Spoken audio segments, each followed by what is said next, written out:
You want to know how to pick the perfect monitor for your setup? You clicked on the right video. We'll be covering all these essentials. And I'll be providing timestamps in the description if you want to skip around, but honestly, if you're about to spend money on a screen you're gonna be staring at for the next decade, maybe just watch the whole thing. Because trust me, buying a monitor isn't as easy as it looks.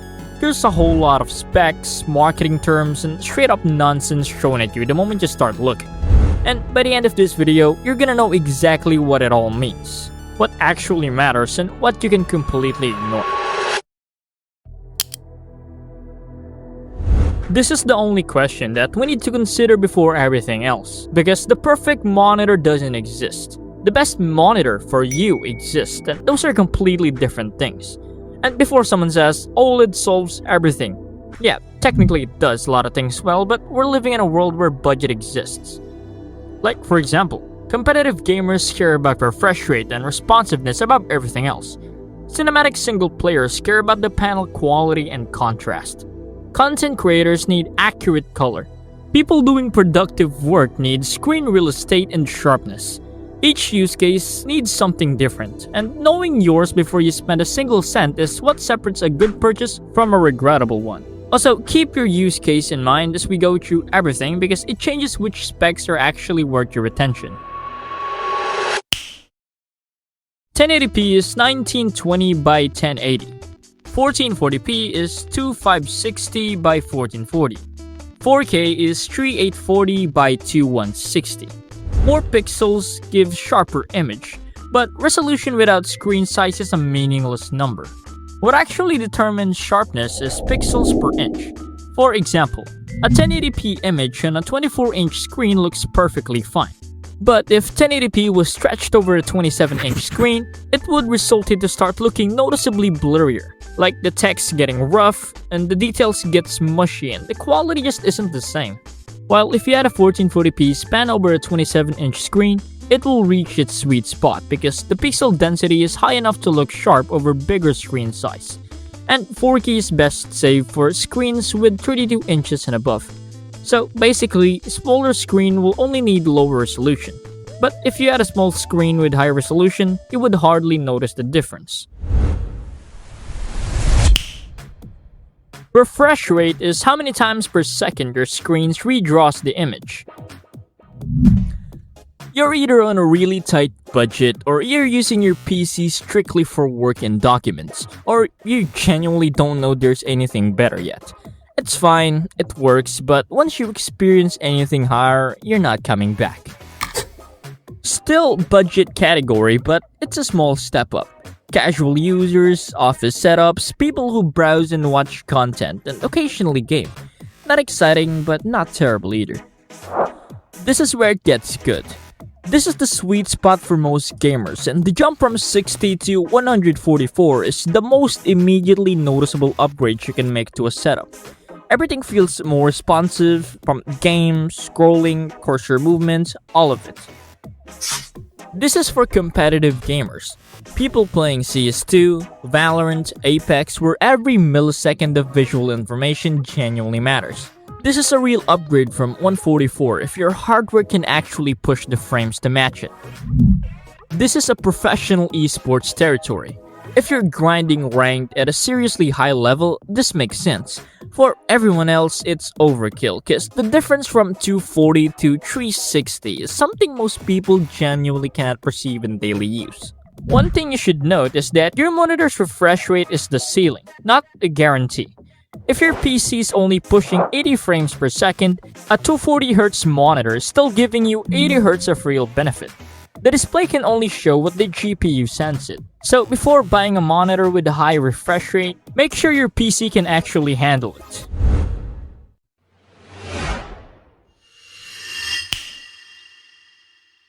This is where the most people gets confused, and it's actually worth understanding.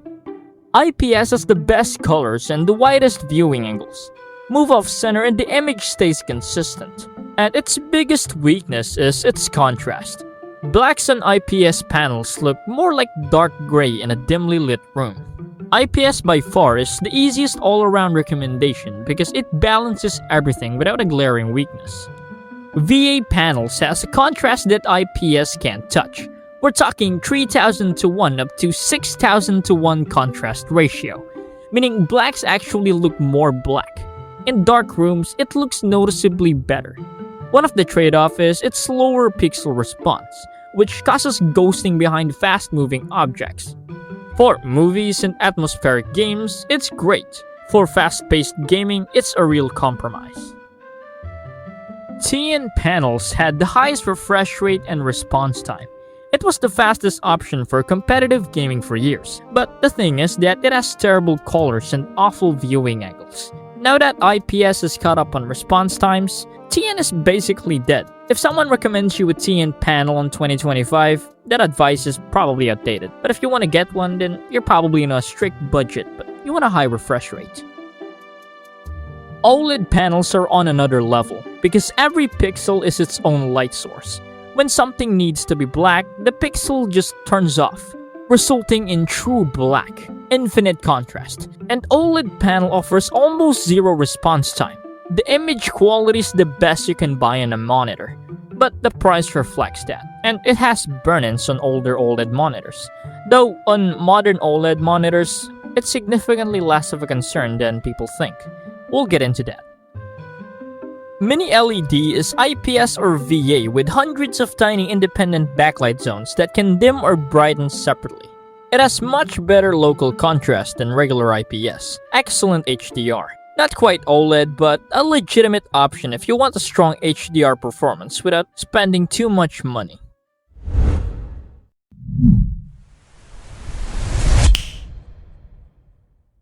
Response time is how fast your monitor's pixels can switch from one color to another. And here's the thing you should watch out for. Every budget monitor has 1 ms on the box.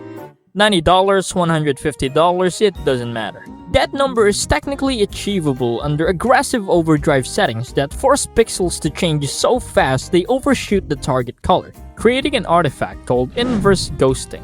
It's a bright trail behind moving objects that's arguably worse than regular ghosting. Manufacturers measure at that setting and print it on the box.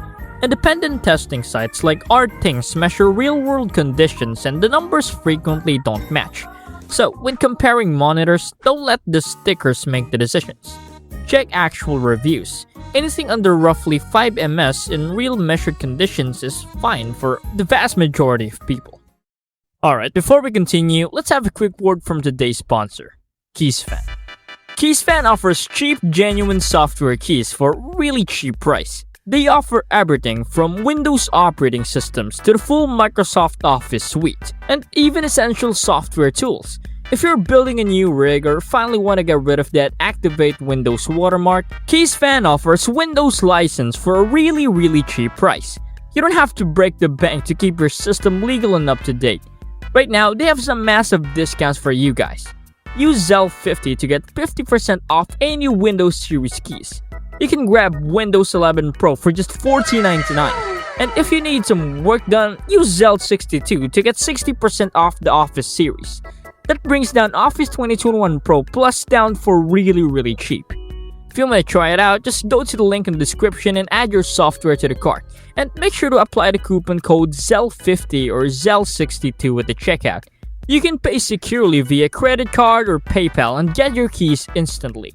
Stop overpaying for your software. Check out the links in the description and use those codes to save some serious cash. Now, let's get back to the video.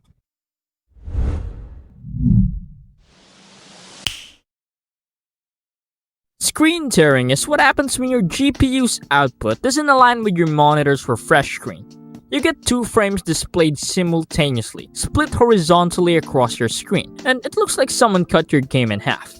FreeSync fixes tearing but adds input lag. Adaptive Syncs fixes tearing without the input lag by making the monitor's refresh rate dynamically match whatever the GPU's outputting. FreeSync is AMD's open standard version. G-Sync is NVIDIA's proprietary version, historically requiring hardware inside the monitor, making it pricier. These days, NVIDIA has G-Sync compatible certification for FreeSync monitors that meets their standards. So a FreeSync monitor will generally work fine with an NVIDIA card. Check that badge if you're on NVIDIA.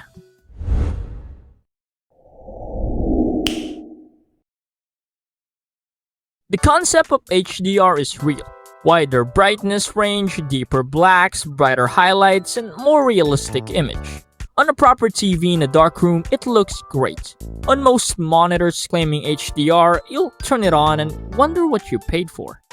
So here's the quick guide on what HDR levels are noticeable and worth paying more for, and what's barely noticeable and kind of useless.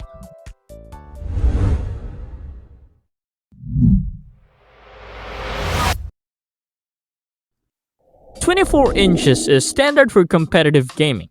At 1080p, the pixel density is solid, the whole screen sits within your natural field of view, and you can react to everything without scanning. Most pro esports players are on 24-inch setups for exactly this reason. 27 inches is an all-rounder, best size for 1440p. It works well for gaming and productivity. It fits comfortably on a normal desk. One monitor has to do everything. 27 inches is always the answer. 32 inches makes the most sense in 4K. The exercise justifies the resolution, and the screen space is excellent for productivity and creative work. Ultrawides at 21:9 give you real extra horizontal space that you'll use every day. Multiple windows without fighting. Wider field of view in supported games. But the catch is, not every game handles it properly, and some competitive titles deliberately don't support the wider aspect ratio. Super ultrawides at 32:9 looks unreasonable on a desk. The productivity case is hard to beat. Whether the gaming case works for you depends entirely on what you play.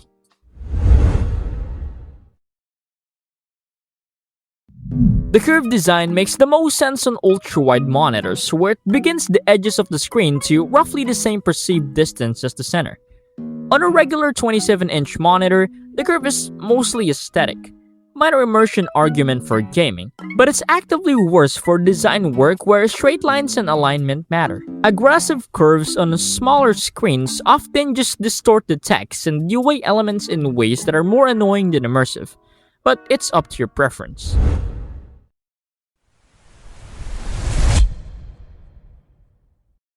sRGB is the standard color space for web content, most games, and generic media.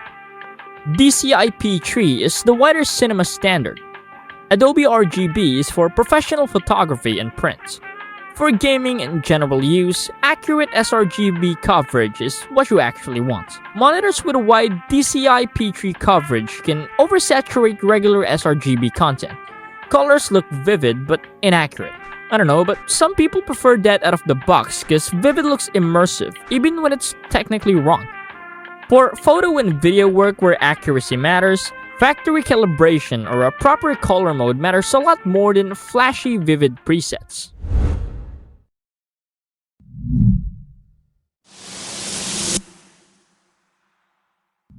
To be honest, this is the boring section that quietly wrecks good setups. DisplayPort is the better option for high refresh rate PC gaming. DisplayPort 1.4 handles 1440p at 240Hz and 4K at high refresh rates without issues. HDMI versions matter significantly. HDMI 1.4 maxes at 4K 30Hz or 1080p 120Hz. HDMI 2.0 handles 4K 60Hz and 1440p 144Hz. HDMI 2.1 handles 4K 120Hz and beyond. So, after you bought a high refresh rate monitor and you wondered, why is the refresh rate settings locked into a lower rate than your monitor can support? Then it's because you probably have a lower version cable. Also, if you see these ports on your monitor, then there's a great chance that your monitor is old. Also, modern monitors supports USB-C for display now, and they can exceed or be on par with the DisplayPort's transfer performance.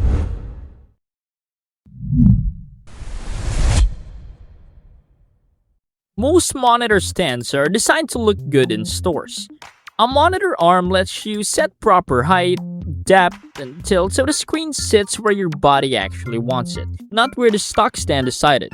The difference in how your neck feels after a long session is real, and a decent monitor arm costs less than most people expect.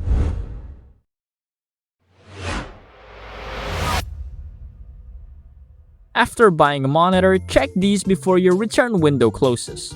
Dead pixels are stuck permanently on or off. Most manufacturers won't replace a single dead pixel, but will for multiple, so check the specific brand policy before buying. Backlight bleed is the uneven light leaking around the panel edges, visible in dark content. Some is normal and some are severe, and those are annoying and you'll see it constantly. So yeah, it's like a unit lottery. And if any of this bothers you in daily use, return it. That's what the window is for. Modern OLED monitors have pixel refresh cycle, pixel shifts, and auto screensavers built in to specifically mitigate burn-in. The real risk comes from static content sitting in the same position for thousands of hours. Something like a game UHD that never moves or a taskbar always in frame. But for most people with normal, varied usage with sleep settings enabled, well, burn-in is not a massive concern for your OLED panels. The panic around it online is largely based on older technology. If you habitually leave static content on screen for extended periods, be mindful of it. Otherwise, don't let outdated fear push you away from the best panel technology available right now. Alright, quick budget recommendations. For under $200, you can get a 24-inch 1080p IPS at 144Hz. Solid pixel density at its size, and 144Hz is a meaningful daily upgrade. Buy monitors from brands like AOC, Asus, and ViewSonic. All of them have reliable options available. For $250 to $400, you can get a 27-inch 1440p IPS panel at 144Hz to 165. If you have the budget, then yeah, this is a really solid choice. The resolution jump from 1080p to 1440p is immediately visible. You can buy those monitors from brands like LG, Asus, and Dell's S-series, and they're constantly good picks. Okay, so for a budget up to $500, OLED starts becoming accessible here. 27-inch OLED at 240Hz is a different class of experience. LG Ultra Gear OLED, Asus ROG Swift OLED, and Samsung Odyssey OLED are where the compelling high-end options lie right now. But no, this video is not sponsored by those brands. I just really recommend them. If your PC is not that good, don't buy monitors that are too much. Like 4K res monitors, but your PC can't handle 4K in gaming. Or like buying a 240Hz monitors, but your CPU can't produce as much frames. Typical stuff like that. Anyway, so yeah, that's all for today's video, and I'll see you guys very soon. Bye.